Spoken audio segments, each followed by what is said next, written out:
There's a basement I still think about. The haze from Mrs. Henselite's cigarette smoke, creating shafts of light from the small basement windows. Two kids bent over a folding table, one of them in a wheelchair, one of them in a padded kitchen chair dragged from somewhere or another.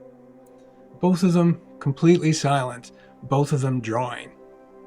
I still think a lot about those days, and wonder what my best friend Carl would make of the life I have now.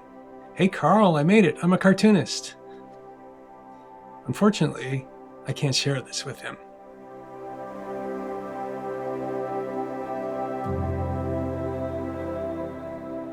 Carl and I were the kind of kids who didn't want to go outside and play. The basement suited us fine. Carl had muscular dystrophy, so he couldn't play sports. And I was a skinny little nerd, so I couldn't play sports.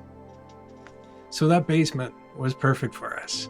In each other, we'd found somebody who loved to make marks on paper and dream up science fiction stories, and nobody was going to come down those stairs to tell us we were doing it wrong. The pen mattered enormously. We both used ultrafine flares, the ones with needle-thin felt tip points. I've always drawn small, so the ultrafine flare was the first pen that felt like it was built for the way I wanted to draw. The paper mattered too. We drew on typing paper, and I got so familiar with it that I could tell by feel and by looking which side was the right side to draw on. The smoother side, the slightly shinier one. It's like the difference between hot press and cold press watercolor paper. It's a texture that changes how the ink sits. That's the kind of thing you notice when you're paying very close attention to one thing for a long time. Though I've long since lost the ability. Carl and I drew cartoon characters. Each of us had a main character that we'd created, and we never copied other people's works, which we somehow got the idea was a creative crime. And we drew our characters over and over. We weren't interested in panels or punchlines. The focus was on trying to get the face right, the cuteness and expressiveness of the characters, like the ones we saw in the Windsor Star's comic section. Over the past few years, I've drawn nearly 250 cartoon avatars for the people on my team at work. Every one of those drawings starts with the same question Carl and I asked about at that folding table. How do I get this right? And when you do, you feel it like a click, and it feels good. I still have this one tiny drawing that Carl made, tucked into this little puzzle box that my grandmother gave me. I can show you the secret to opening it, because you're probably never going to come to my house.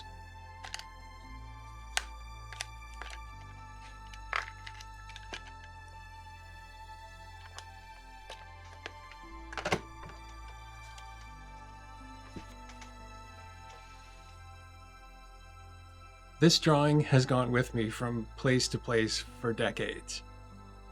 It's the whole record of what Carl and I made together.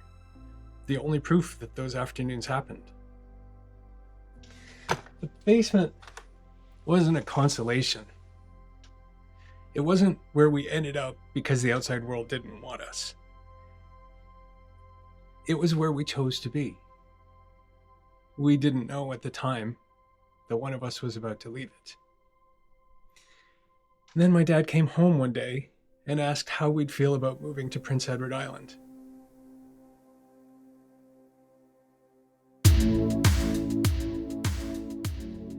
The move to PEI felt like a door opening. I was excited because I imagined that this was a chance for me to become a new version of myself. I'd spent years as a kid who drew in basements, and some part of me thought maybe PEI was where I'd finally become the other kind of kid. The one who played outside, who fit in, who belonged in the real world. But that's not what happened. PEI in the 1980s ran on hockey. Sports weren't just popular. They were the thing that determined your whole social position in the school ecosystem. You've seen The Breakfast Club, right? And my skill, the one thing I was genuinely good at, was completely invisible there. The lowest point came one day in winter on my way home from school one day. A carload of hockey jocks from my school pulled up, got out, jumped me, and rammed my face into the snow. I couldn't fight back, didn't have anything clever to say. I just waited for it to be over. I used that scene later in a zine about how utterly different the current wave of films about gay teenagers is from what the experience actually was for me in the 80s. And drawing it helped, even after all this time. And drawing things always helps. Carl's family was pretty wealthy. I later learned that his dad held a patent for something to do with mufflers, and Windsor, Ontario is a big car town. So the summer after I moved away, they flew me back for a cottage vacation with them. When it was over, Carl and I didn't make a big deal of saying goodbye. I was 12 and too busy looking forward. Our letters got less and less frequent, and eventually we stopped writing. Carl's mom often said that he wouldn't live until he was 18, which, now that I think about it, was kind of awful. But given the condition he had, we knew it was probably true. I always hated when people referred to him as brave, or worse, when they compared his situation to theirs to make themselves feel better. I don't imagine Carl ever got to leave that basement and find his people the way that I eventually would. He stayed, I went, and I never said thank you. He was smarter and more talented, but I'm the one who got to live.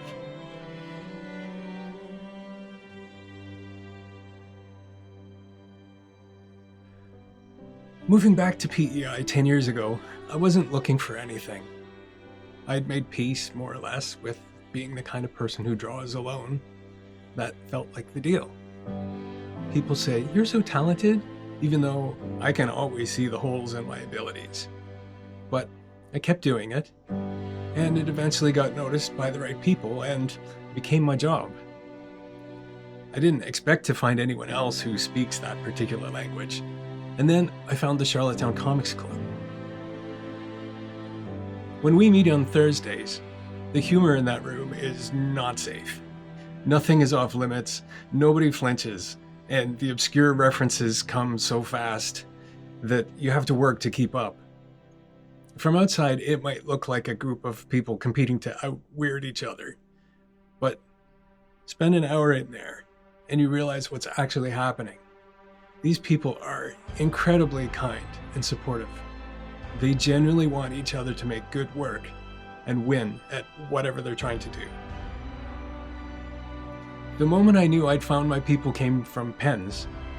One night at club, I mentioned that I'd been trying to find the right white pen for correction work, and a member named Christian pulled out a fistful of white pens that he'd already tested and ranked. I felt seen.